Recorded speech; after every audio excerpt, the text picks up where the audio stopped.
Arms કેસના રિમાન્ડના રીઢા આરોપી દ્વારા સુરત જામનગર ખાતે કરેલા વધુ 3 ચેઇન સ્નેચિંગ અને 3 મોટરસાઇકલ ચોરીના ગુનાનો ભેદ વડોદરા ક્રાઇમ બ્રાન્ચે ઉકેલી પકડાયેલા આરોપીને પિસ્તોલ આપનાર આરોપીને સુરેન્દ્રનગરથી ઝડપી પાડવામાં સફળતા મેળવી છે.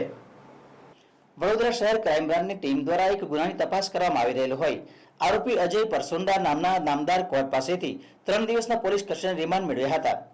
પિસ્તોલ સાથે પકડાયેલા આરોપી અજય તેની પાસેથી મળી આવેલ પિસ્તોલને આરોપી નામે શંકર બાલજીભાઈ કટોચના રહેવાસી સુરેન્દ્રનગર પાસેથી મેળવ્યું હોવાનું જણાઈ આવ્યું હતું.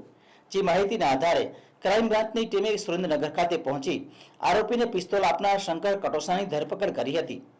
જ્યારે તેની તપાસ દરમિયાન વડોદરા શહેરમાં મોટરસાઇકલની ચોરી કરી માંજરપુર અને સમતા ખાતે ચેઇન સ્નેચિંગના ગુનાઓ આચર્યા હોવાનું જાણવા મળ્યું હતું. જેથી આરોપીને કોર્ટમાં રજૂ કરી કોર્ટમાં તેના 3 દિવસના પોલીસ કસ્ટડીના રિમાન્ડ મેળવવામાં આવ્યા હતા.